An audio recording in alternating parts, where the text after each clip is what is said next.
Let's find the volume of the parallelepiped with adjacent edges U, V, and W.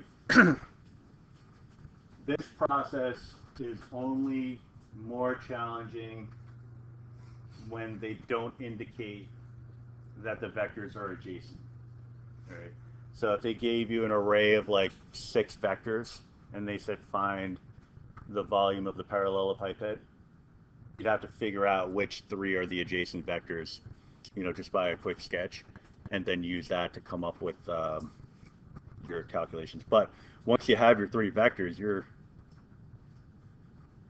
golden.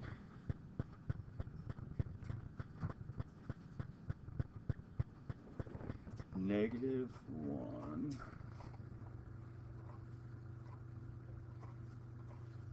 0.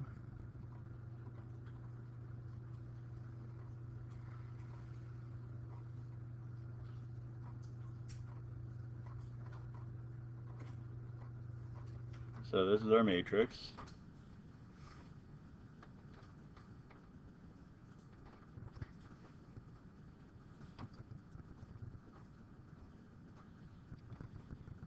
Determinant. Ah, crikey.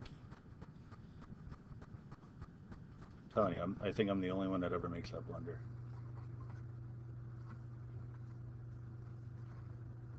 No. -40.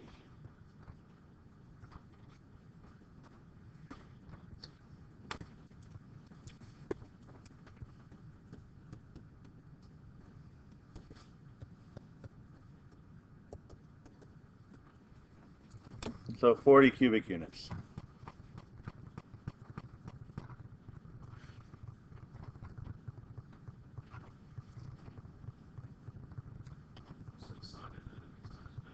The sign doesn't matter. It's the absolute measure that we're looking for.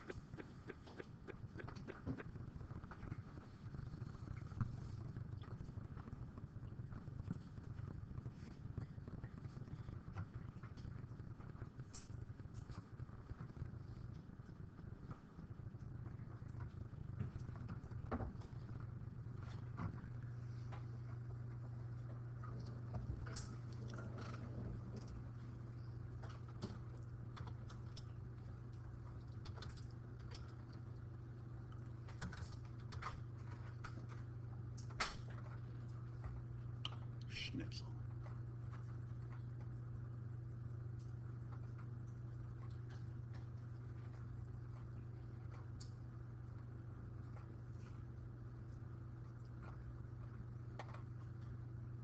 Okay, so you have this matrix containing the columns U, V, and W, also known as the column space. A little foreshadowing.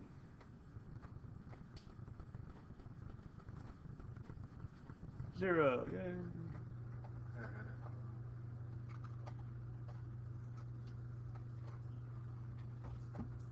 Now, remember the little notation here, the whole point behind this problem was to get a determinant equal to 0, because if the determinant is equal to 0, then the volume contained within the parallelepiped spanned by these 3 vectors would be a total of 0 cubic units. And if something has 0 cubic units, then it's flat in 1 dimension, right? So you have it spanned out in 2 dimensions. It's that 3rd dimension that doesn't have any height. Now, it could be the case that maybe it's the width and height that have measure, but the length doesn't have any length, in which case it still doesn't have any volume. It doesn't have to be any particular type of plane. It just has to be all within the same plane. And if you were to actually plot all of these vectors, you would see that that is the case.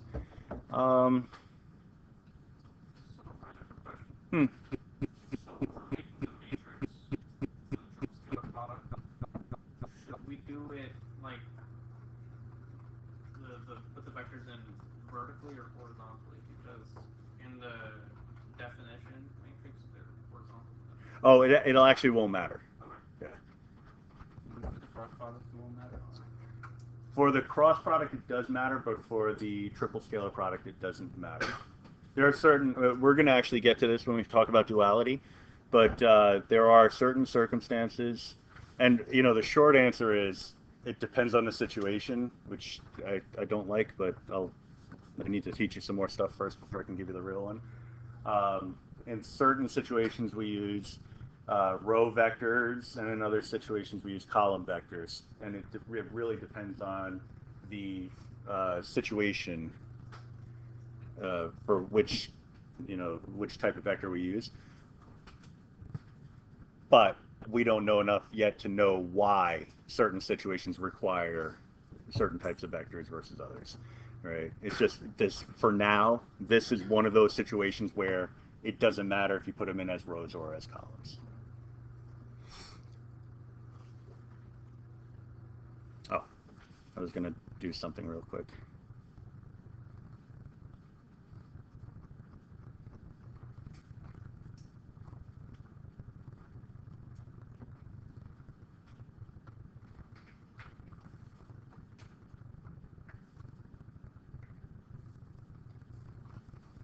I'm pretty sure I'm about to steal my own thunder a little bit.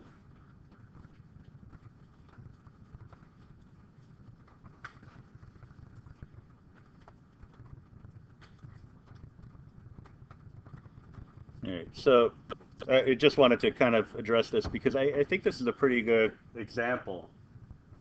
It's just that it doesn't make sense to teach an entire lesson just to address it for this one case. But we're looking at a coplanar situation that basically boils down to the question of whether or not all three of these vectors actually needed to be there in order to span out whatever the space is. We know that in a particular plane, we can span out the plane by writing a linear combination of the relevant columns of that of whatever the matrix is. And so what happens here is you're looking at U and V potentially being the only vectors that are necessary to span out this plane, which would make W unnecessary. Or maybe it's U and W that are the only ones that are necessary, and V is the extraneous one. Or V and W are the only necessary ones, with U being the extraneous one. So the question becomes, again, just stealing my own thunder a little bit, how do we know under what circumstances we would need actually all the columns of whatever the matrix is, right? So what we have here, to start off, is what's known as a column space. So 205, 224, -1, +1.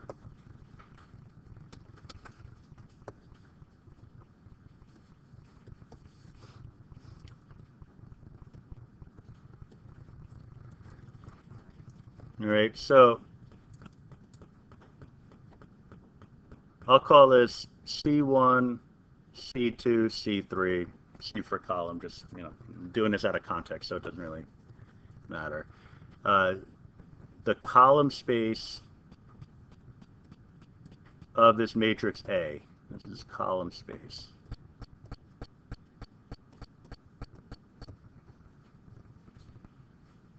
consists of C1, C2, C3. All right. And what that's really talking about, and I'm going to repeat some of this later because it's all in your notes, but I thought this was a good moment, a teachable moment, if you will. Think of it as like an entire number system defined by this matrix. Right? So like no other numbers exist, no other vectors exist. These are the only vectors. These are the only ones in existence.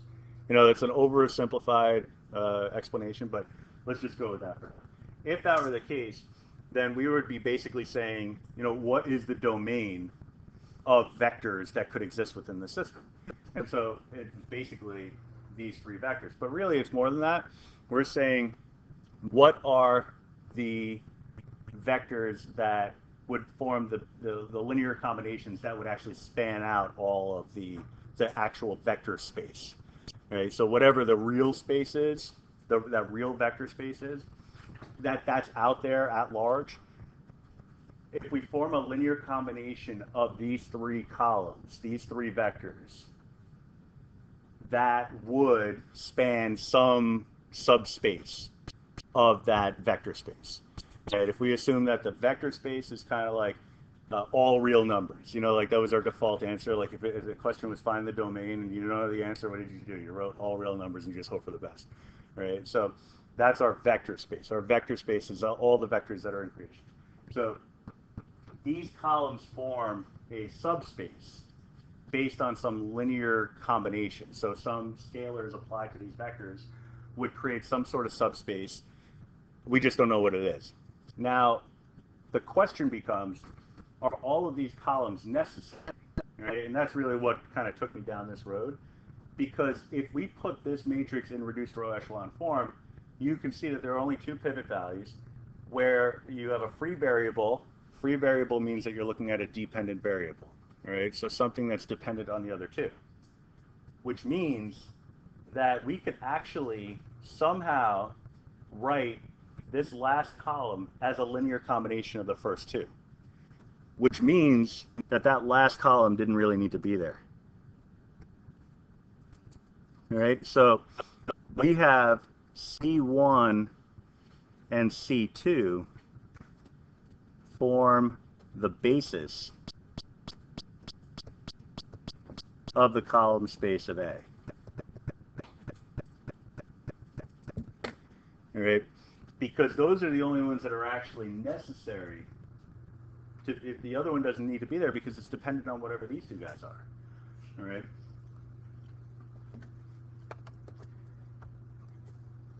That leftover one, C3, would form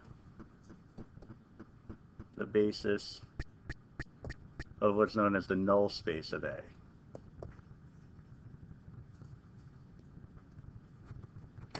All right, there's a lot more detail to it coming up, but what I mean, actually, even when I get into all that detail, all the jargon, it's really going to boil down to this main idea.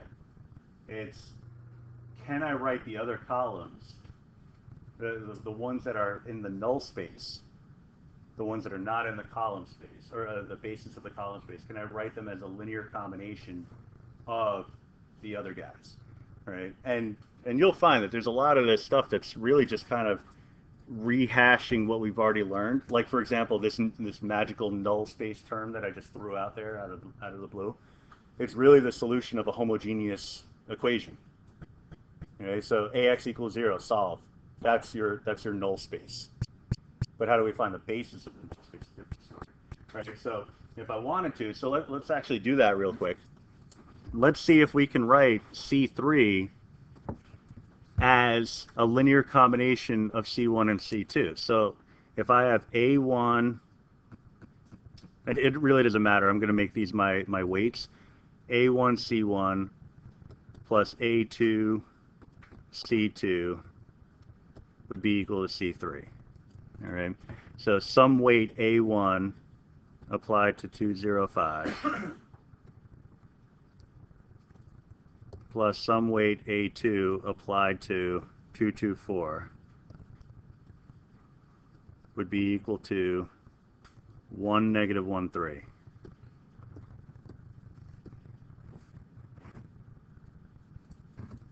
It's actually, I mean,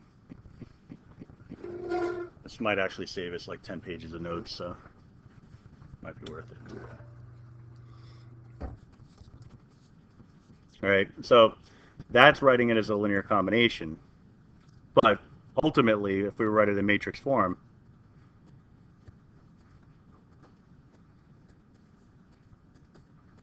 we already had that, right? I already did the RREF on it.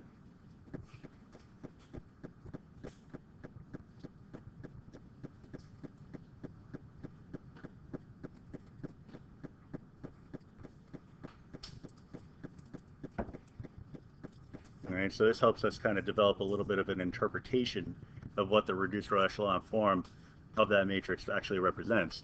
So I have A1 equal to 1, A2 equal to negative 1/2.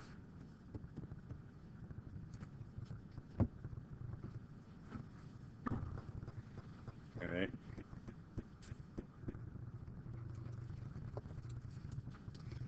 So 1 on 2, 0, 5 plus negative 1/2 or minus 1/2 if you want on 2, 2, 4 would give us 1, negative 1, 3.